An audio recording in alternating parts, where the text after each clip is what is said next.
it was kind of like a bit of a surreal moment. You're like, Christ, there's obviously a lot of people who like our content. You do listen to the talk about the influencer stuff and people going, oh, it doesn't know how to play, blah, blah, blah. And it's kind of like, I do listen to it and I do want to prove a point up here because, again, you can do that social media side of the game and also do the playing side of the game as well. Like when he walked in the room for the first time, we all kind of just looked at each other, didn't really say anything, and it was kind of like, he's actually in the room now. The element of where you want to put on a show, you know, you want to go up there and flex your muscles and show people what you can do, and certainly show people what I've done on my page I can do in normal time as well. Again, if we can make one person's day, that's enough for us.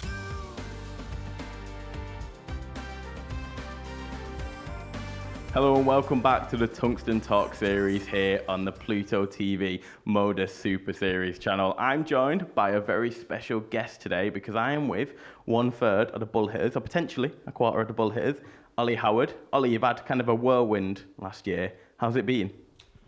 Yeah, it's been pretty crazy. Certainly over the last 18 months, you know, me, Dan and Bailey started talking in March last year for the Ball Hitters group, but I personally started kind of end of 2023, sort of around the same time as they did. And everything that's happened since then has just been, like you say, a whirlwind. And we've had a lot of opportunities come our way, which we've been incredibly grateful for, and also playing opportunities like coming here at the Modus, but it has been mega. Well, let's start right at the beginning. What were you like as a child, Ollie, growing up? Oh God, the child that looked cute, was well behaved and quiet as well. I think was the stuff that my mum sort of used to tell me, and I've seen photos as well. And yeah, but as a child, I used to play a lot of football. Didn't really play darts at all. That wasn't really something I was interested in at that point. And yeah, it was fine in school. To be fair, I was pretty well behaved, and yeah, that was pretty much me as a child. At what point did darts come into the journey then? Actually, when I gave up snooker, so I used to play snooker from about 13 up until I was probably 16, 17.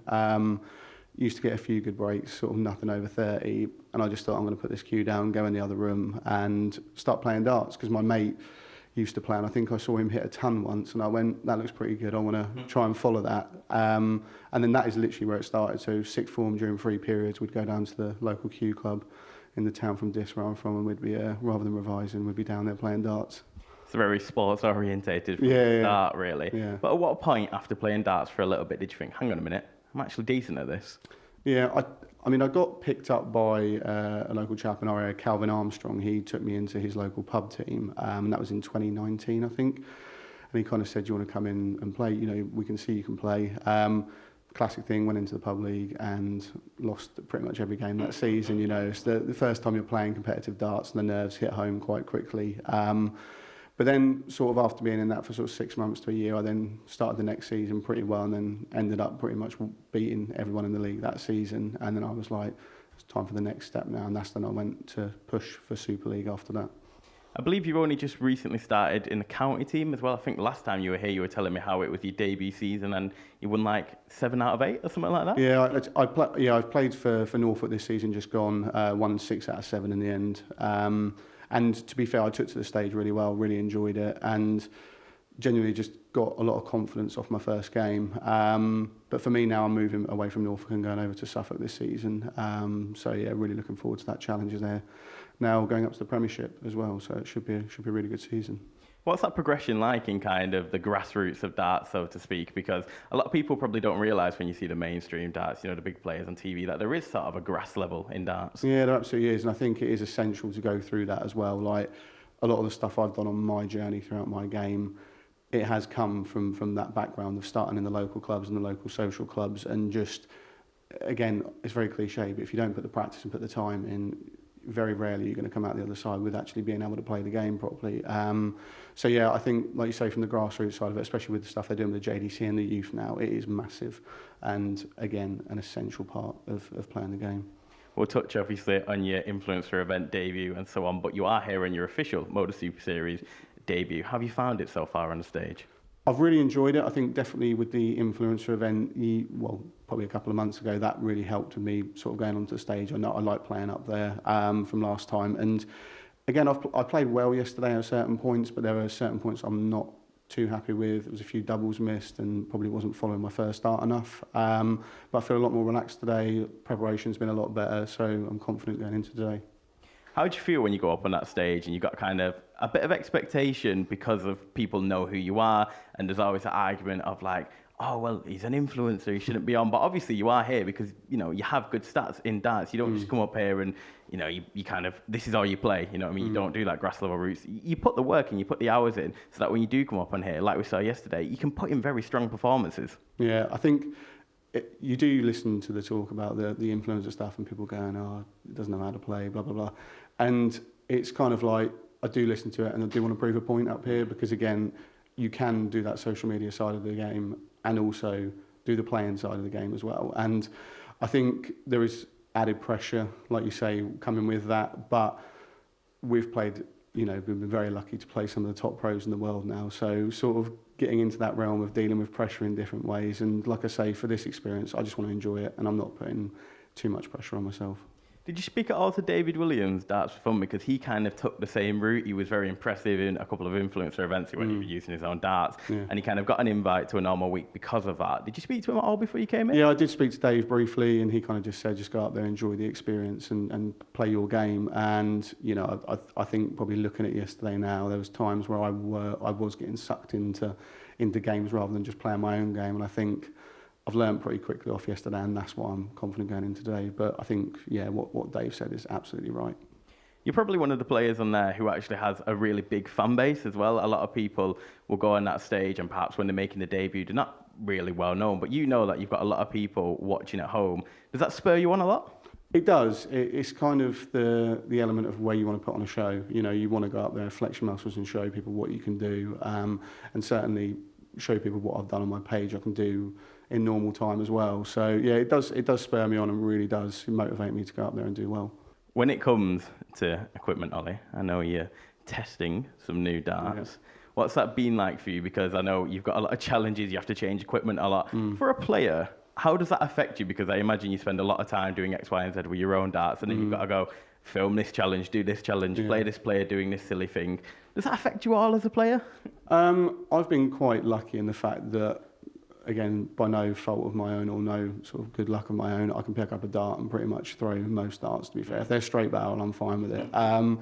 So we've obviously switched over to some new darts recently, which I'm sure plenty of people have seen. And to be fair, it took probably half a day of just practice and I adapted to them pretty quickly. But yeah, again, for me, it doesn't really affect me that much by using different sets of darts. For other people, it probably would spur their game off in different directions a lot of the time. But for me, I'm fairly comfortable with using pretty much any set of darts, really.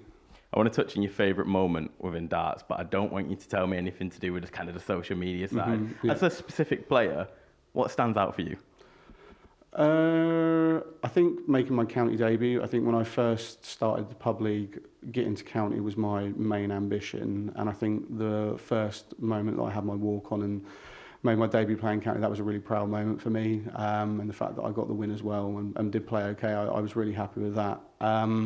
Outside of that, won a local comp recently back in Bury St Edmunds, where I'm from, 160 player comp, which a lot of good names have won previously, with other likes of Kevin Painter playing there, James Hubbard, who's been on there before. There's a lot of good names on the trophy, and again, to pick up that was a really proud moment for me again. So I'd probably say they're my top two highlights recently. Yeah, I see you're good friends with James Hubbard. What's it like to have someone like that who can kind of give you advice before you make your debut here, and kind of when you're practicing with them relatively often, I imagine you gain a lot from that? Yeah, absolutely. And like, you remember where James has come from in the game and the people he's played against, and again, he does offer a lot of good wise words of wisdom. So does everyone else though. And I've been playing competitively, I'd probably say, like for the last 5-6 years, and obviously we had COVID during that, which is a couple of years out. So I've had to learn a lot in quite a short space of time in terms of the game. So for me now, being on this stage here, it's been a massive achievement for me. And I think just by taking advice from people who have been playing the game for 30, 40 years, or even less than that, who have had bigger opportunities, it is really helpful, and I do take it all in and I really do listen, because again, I just want to learn, and if I can learn within this sport, it's going to put me hopefully in a good position to go on further. Obviously, before you came up to the studio, I actually saw you down there getting some potential wise words from Scott Mitchell. Yeah. What did the former champion of the world have to say? We were actually talking about a festival that's happening next weekend, to be fair. But no, again, he gave very sound advice as well. He just said, go up there and just enjoy it and play your game. He said, don't play the player you're playing against, which, again, it's a very cliche saying in darts, but it's one of those ones that hits home and probably is one of the most important bits of advice in the game, because we all know we can play well on our day, and if we do, the results will follow. So yeah, he gives some really good advice. We'll continue to talk to Ollie Howard a bit more about his journey, including the social media aspect, after this short break.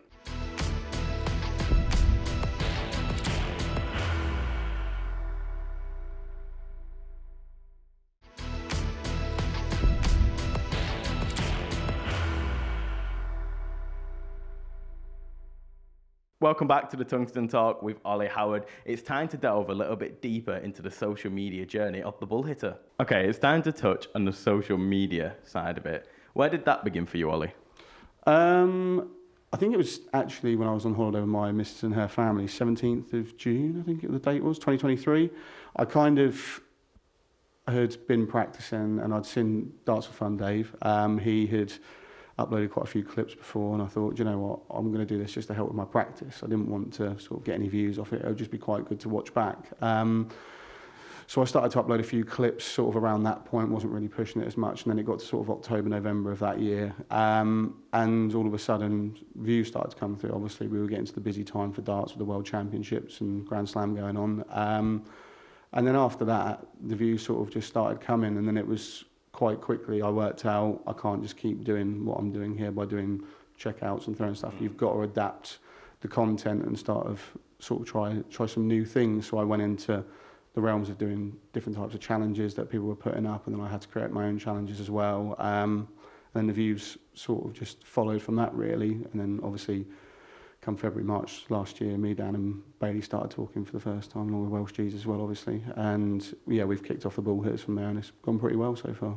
How did that conversation come about? Because funnily enough, obviously Dan Coates is local here. So probably one of the first times I met Dan, it was at a local tournament. And he asked me a very funny question. It was literally just as simple as, how do you show the dartboard and yourself at the same time? And I was like, well, you just need two cameras, Dan. But then he was talking to me about the idea. He was like, oh, me and a couple of like TikTok mates are potentially going to put together a kind of group within darts. And it's not really done, to be honest. I'm sure you know that now because you really took advantage of it. But I remember that kind of idea, that inception. Did you think it was going to work at the start? I think we all had the same vision, and I think we all knew it was going to work, because like you say, within the space at the time, there wasn't really a collaboration group as such. There wasn't really anyone working together.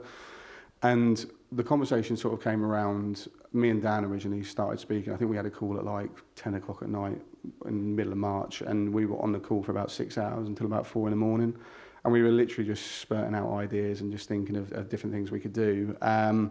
And again, we resonated in a way that we've both done stuff in the game. We both play the game quite a lot, and we've sort of gone through that ecosystem, like you say, from the roots going up. And obviously Dan's played for Hampshire County, so we were kind of like, we've got ability that we can use to be able to do darts content with. And then we saw Bailey and Welsh Jesus had started obviously the McDarts channel, and I think it was Bailey's carrot dart video, I think, which had got like 2 million views or something. We saw that and we were like, actually, this is quite interesting. And again, Bailey was showing skills that he could actually play darts to a certain degree. And we thought that'd be a great time to get them in. So we then just dropped them a message, and we then started a WhatsApp group. And I think genuinely we have spoke every day since for the last 15 months. So you start the bull hitters. At what point do you think, hang on a minute here, things are going very well? I don't know really. It was the whole of last year was a complete roller coaster. It was like we started off, did a few YouTube videos, got to probably the middle of July, August time, and we then started to get a lot of sort of opportunities coming our way. Like we then started to sort of get tickets to the majors. We're then getting content with players, and we're working closely with the brands. So Winmore and Red Dragon, who we're sponsored by, mega to us for the whole of last year and this year. And then we were working with the other brands such as Target.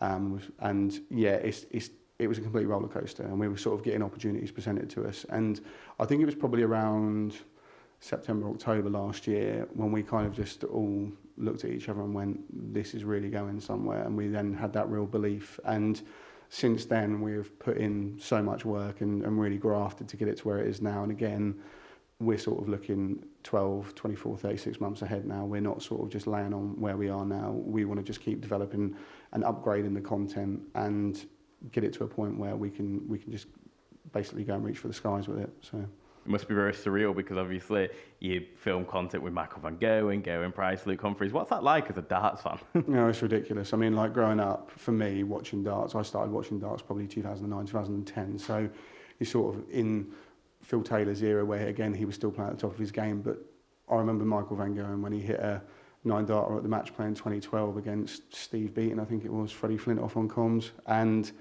seeing what he did in the game for the 6, 7, even up to now, 13 years later, it's ridiculous. Like when he walked in the room for the first time, we all kind of just looked at each other, didn't really say anything, and it was kind of like, he's actually in the room now. And again, it's the same with all the players, you know, with Humphries, Gerwen Price, all the pros we've worked with.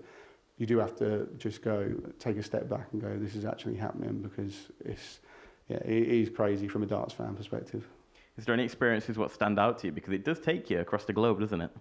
It does. I mean, we've just come back from New York, from the US Masters over there at Madison Square Garden, and that's probably been, as a group, that's probably been the best highlight for us. Obviously, working with all the pros has been unreal. And just, again, going to the majors and being able to network and connect with people in the darting world and sort of share our story, and people sort of actually then jumping on board and watching our content and enjoying it is a big thing for us as well. But out of all of them, I'd probably say coming back from New York recently has probably been the highlight as a group.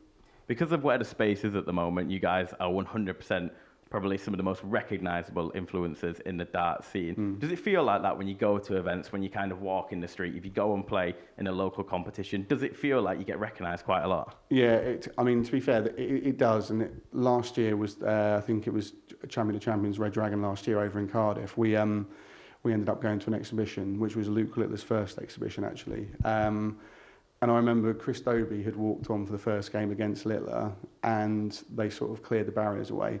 And we had about 30 people come running up to us wanting photos and stuff, and we all kind of just went, what is going on here? And again, it was kind of like a bit of a surreal moment. You're like, Christ, there's obviously a lot of people who like our content. And since then, we go to a lot of events. And again, when you're signing stuff and taking photos, I'd like to talk to every single person that we meet, because again, at one point I was a big fan of obviously the players and stuff, and you want to spend time with them and get to know their story and stuff. So from our perspective, we're still darts fans at heart, and we'll never take that opportunity that we've got now for granted.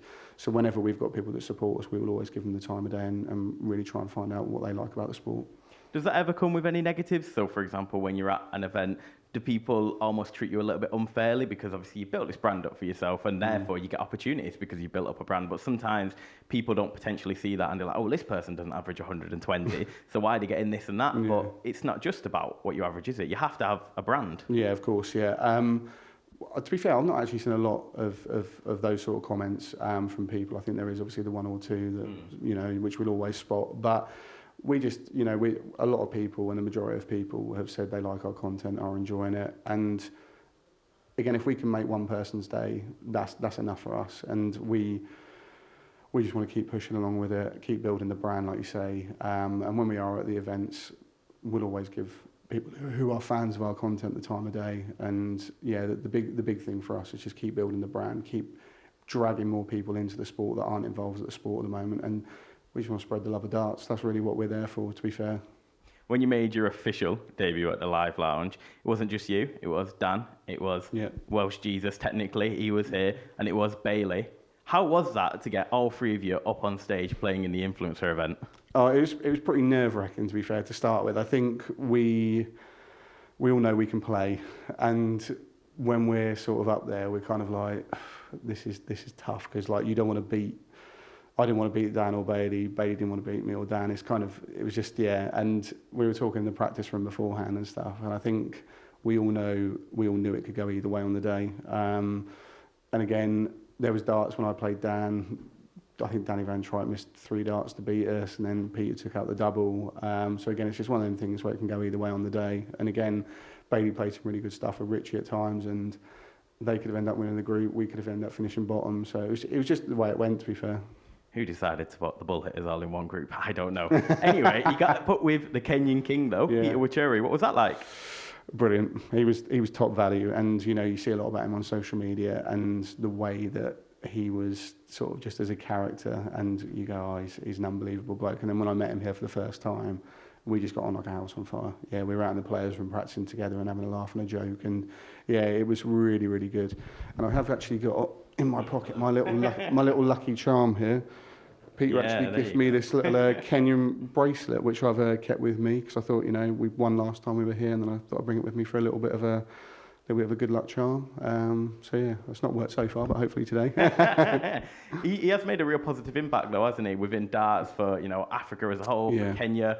Did you kind of feel that when you were with him that Peter Wacheri, he's very well known, but he's playing, for Africa, he's playing for Kenya? Absolutely, yeah. I think everything he represents and what he's done for the nation over there has been fantastic. And I just think the way that he portrays himself on stage, the quality of the darts he's playing as well, I think that resonates in a massive message back to obviously the people from Africa. And again, I was speaking to Devon Peterson earlier, and again, he said for what he's done in the sport along with Devon, it's been fantastic over there and the reception they've received. And obviously, he took the trophy back home as well. So that was a brilliant thing to see the pictures coming through on social media of when he was back there with that.